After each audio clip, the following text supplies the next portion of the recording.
Hello friends, मेरा नाम नरेश कुमार तिवारी और मैं आपको आज एक टॉपिक फिर पढ़ाने जा रहा हूं जो मध्यकालीन से ही रिलेटेड है। आज हम पढ़ाएंगे आपको मोहम्मद गौरी के बारे में। मध्यकालीन मध्यकालीन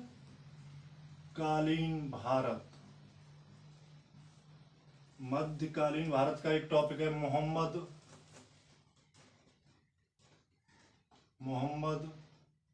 गौरी। मोहम्मद गौरी था 1175 ईस्वी से 1206 ईस्वी तक। देखो, मोहम्मद गौरी जो महमूद गजनवी वहां से आया था, वहीं से यह आया था, गजनी से। कहां से? गजनी से। जब गजनवी वंश चला करता था गजनवी, लेकिन जब गौरी भारत आया था तो वहां पर वंश चलता था गौर वंश। इसी गौर वंश का शासक हुआ करता था मोहम्मद गौरी। ठीक, गौर वंश। आपको बता दें, जब मोहम्मद गौरी को पता चला कि महमूद गजनवी ने भारत पर जाकर 17 बार आक्रमण किया था, तो इसके दिमाग में भी आया क्यों ना हम आक्रमण करें भारत पर, और इसी ने फिर आक्रमण भारत पर चालू कर दिया। लेकिन आपको बता दें कि महमूद गजनवी तो केवल भारत को लूटने आया था, मूर्ति भंजक बोला जाता है उसे, लेकिन इसका कुछ मतलब अलग ही था भारत पर राज करने का। यह भारत में राज करना चाहता था, भारत में आकर भारत को बिगाड़ना चाहता था, राज करना चाहता था, मुस्लिम धर्म की स्थापना करना चाहता था भारत में। और बताएं आपको, इसका जो प्रथम आक्रमण था भारत पर 1175 ईस्वी में। 1175 ईस्वी में मुल्तान। आप जानते होंगे मुल्तान कहां पर है? मुल्तान प्रेजेंट टाइम में पाकिस्तान में है। और इसी मुल्तान में मुस्लिम के खिलाफ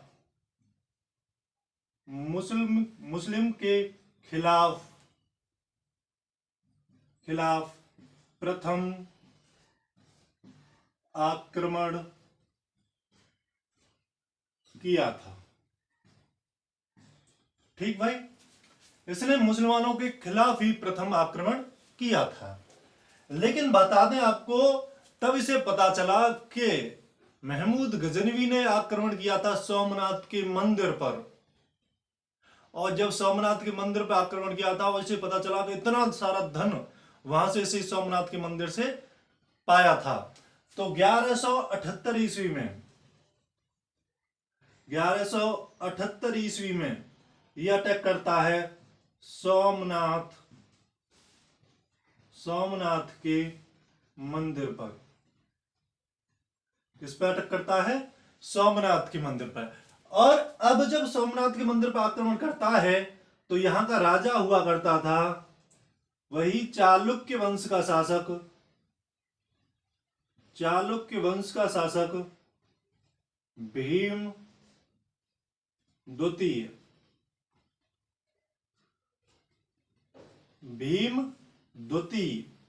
जब यह सोमनाथ के मंदिर पर आक्रमण कर ही रहा था, तो उल्टा भीम द्वितीय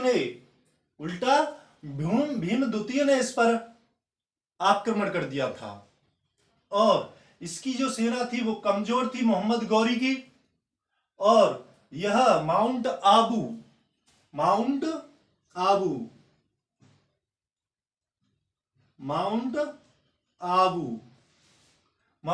में पहुंच गया, और भीम द्वितीय ने इसी माउंट आबू के पर्वत पर मोहम्मद गौरी को परास्त कर दिया था। अब हम क्वेश्चन करते हैं कि माउंट आबू कहां स्थित है?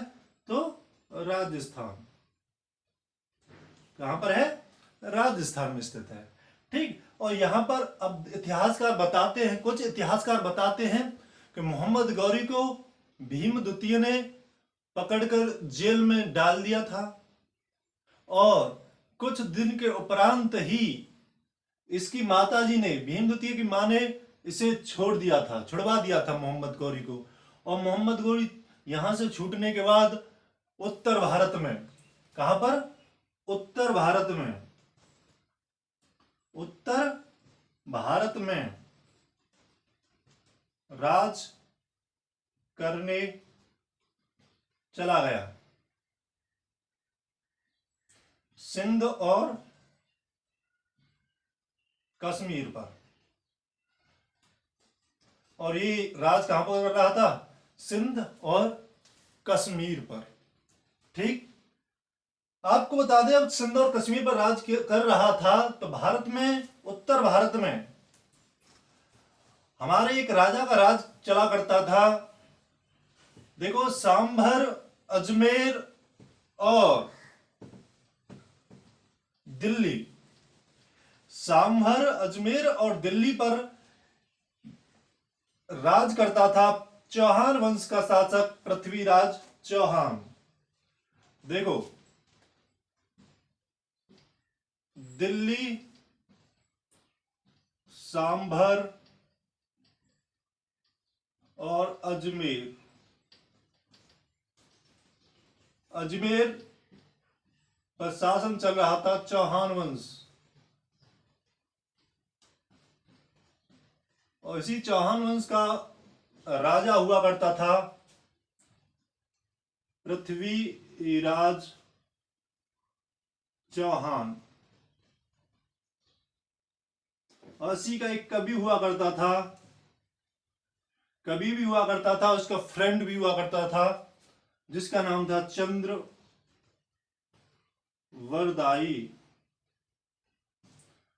और इसी चंद्रवरदाई ने एक किताब लिखी है, महाकाव्य भी है, पृथ्वीराज रासो।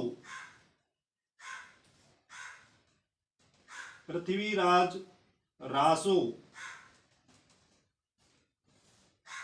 पृथ्वीराज रासो लिखी है इसने। देखो, दोस्त हुआ करता था। तो पृथ्वीराज ने, चंद्रवरदाई ने पृथ्वीराज रासो में लिखा है कि जो हमारे राजा हैं पृथ्वीराज चौहान, उन्होंने 16 दफा मोहम्मद गौरी को हराया है। कितनी बार? 16 बार मोहम्मद गौरी को हराया है इन्होंने। और सबसे बड़ी बात क्या है, 16 बार तो हराया है और 16 बार भी उसे माफी दे दी गई है। किसको? मोहम्मद गौरी को। और जब 17वीं बार लड़ाई हुई है, 17 बार लड़ाई हुई है, वो ही है प्रथम तराइन का युद्ध 1191 ईस्वी में। यह हुआ है मोहम्मद गौरी और पृथ्वीराज चौहान के बीच। ठीक, पृथ्वीराज चौहान और गौरी के बीच यह युद्ध होता है, जिसमें गौरी परास्त हो जाता है, गौरी परास्त हो जाता है। और चंद्रवरदाई एक और बार कहते हैं कि हमारे जो राजा है ना, उन्होंने 17वीं बार माफ कर दिया है। किसको? मोहम्मद गौरी को। ठीक, मोहम्मद गौरी को 17वीं बार माफ कर देता है पृथ्वीराज चौहान। देखो, अब कहानी में एक और ट्विस्ट आता है। ये हार कर चला गया सिंध और कश्मीर में गौरी। अब कहानी में ट्विस्ट आता है कि एक उत्तर प्रदेश, कौन सा? उत्तर प्रदेश में एक जगह है कन्नौज, वहां पर एक राजा गढ़वाल वंश का राजा राज कर रहा है, जिसका नाम है जयचंद। उत्तर प्रदेश जगह है कन्नौज। इस पर वंश चल रहा है गढ़वाल, और इसी गढ़वाल वंश का राजा है जयचंद, और इसकी पुत्री है संयोगिता। ठीक, जब इसकी पुत्री है संयोगिता, ठीक, गर्मी इसलिए है फैन नहीं चला रहा हूं मैं, क्योंकि फैन चलाने से आवाज थोड़ी प्रॉब्लम क्रिएट हो जाती है, आवाज में दिक्कत आती है, इसलिए हम फैन नहीं चलाते हैं। ठीक, संयोगिता से प्रेम करने लग जाता है पृथ्वीराज चौहान, और जब प्रेम करता है तो जयचंद को ये इनका प्रेम बिल्कुल भी अच्छा नहीं लगता, इसलिए जयचंद संयोगिता का स्वयंवर आयोजित करता है, और जब स्वयंवर आयोजित करता है तो यही पृथ्वीराज चौहान संयोगिता को वहां से उठाकर ले जाता है। अब पृथ्वीराज चौहान ने तो एक और दुश्मन अपना बना लिया। अब यही जयचंद बदला लेने के लिए पृथ्वीराज चौहान से मोहम्मद गौरी से मिल जाता है, और इतिहासकार बताते हैं कि यही 1 वर्ष तक प्रेम प्रसंग में पड़ा रहा पृथ्वीराज चौहान, और मोहम्मद गौरी वहां पर तैयारी करता रहा, और तराइन के द्वितीय युद्ध में 1192 ईस्वी में 1192 ईस्वी में तराइन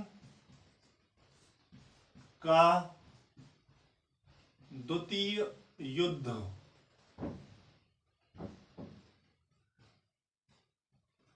गौरी और चौहान, इसमें चौहान पराजित हो जाता है। पराजित होने के बाद गौरी इसकी मृत्यु कर देता है। लेकिन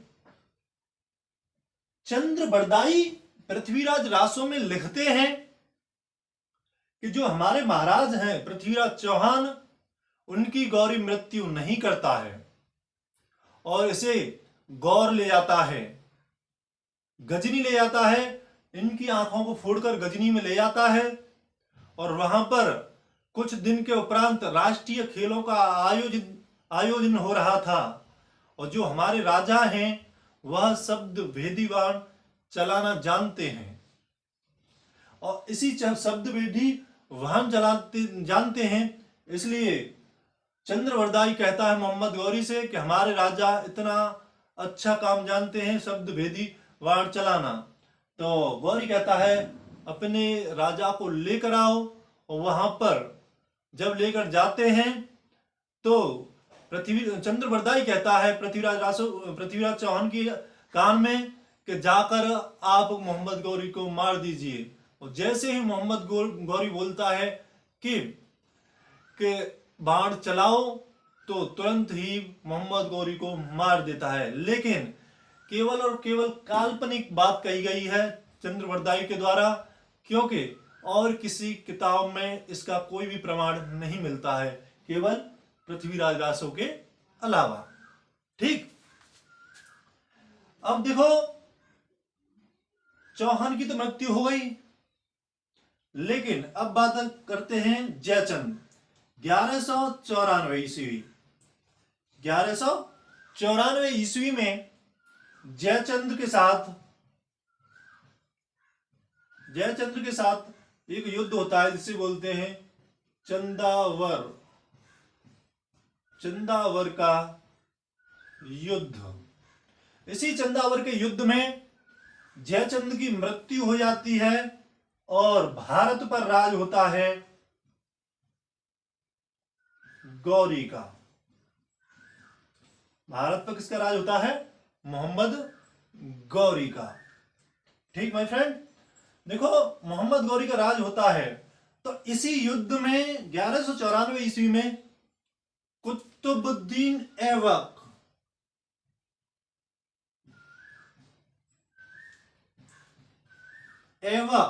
कुतुबुद्दीन ऐबक को इस जीत का श्रेय जाता है।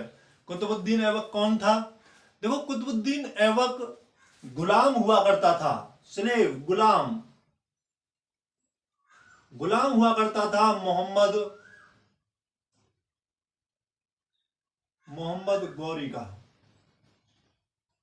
किसका गुलाम हुआ करता था? मोहम्मद गौरी का ही गुलाम हुआ करता था कुतुबुद्दीन ऐबक, और गुलाम भी था प्लस दामाद। गुलाम भी था और दामाद भी हुआ करता था मोहम्मद गौरी का। आया समझ में?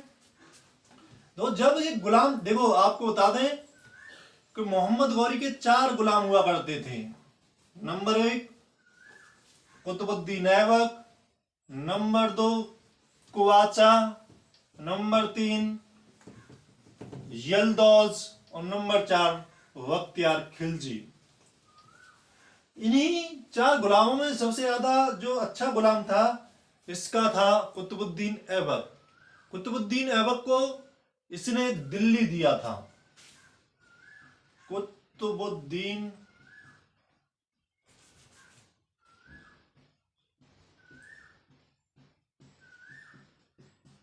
कुतुबुद्दीन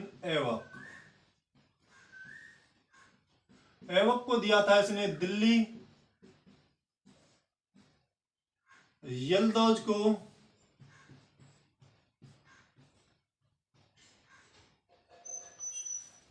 को दिया था अफगानिस्तान, और कुवाचा को काबुल, गंधार, और बख्तियार खिलजी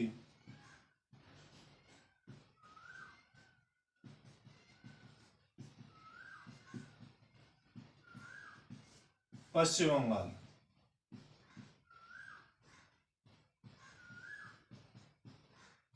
देखो, बख्तियार खिलजी से केवल एक ही क्वेश्चन आता है कि नालंदा विश्वविद्यालय का विध्वंस उड़ाने वाला कौन आदमी हुआ करता था? तो वो था बख्तियार खिलजी। देखो, कुतुबुद्दीन ऐबक दिल्ली में राज कर रहा था, ठीक। और 1194 ईस्वी को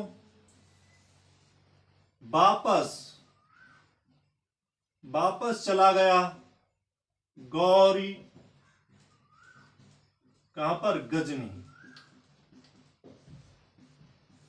और यहां पर कुतुबुद्दीन ऐबक अब दिल्ली में राज कर रहा है, ठीक। अब आपको हम बता दें कुतुबुद्दीन ऐबक के बारे में। कुतुबुद्दीन ऐबक ने सर्वप्रथम भारत में एक मस्जिद बनवाई थी, कुतुब उल इस्लाम मस्जिद। इन्हें मस्जिद बनवाई थी जिसका नाम है कुतुब उल इस्लाम मस्जिद। ये कहां पर स्थित है? दिल्ली में। एक और मस्जिद बनवाई थी, 2.5 दिन का झोंपड़ा।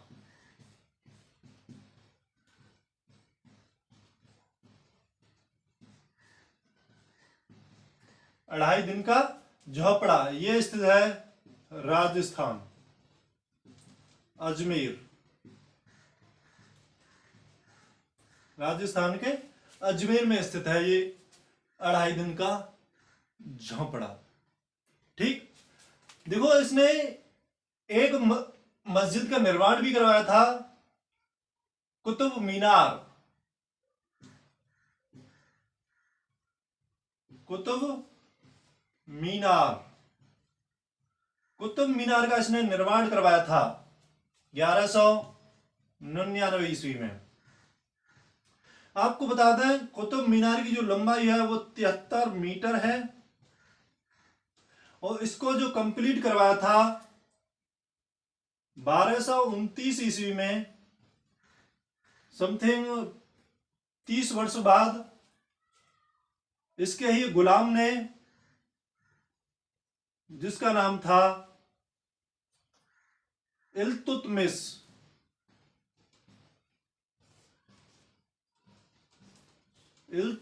ने ही इसको कंप्लीट करवाया था, कुतुब मीनार को। और ये कुतुब मीनार का जो नाम है वो अपने गुरु के नाम पर देता है।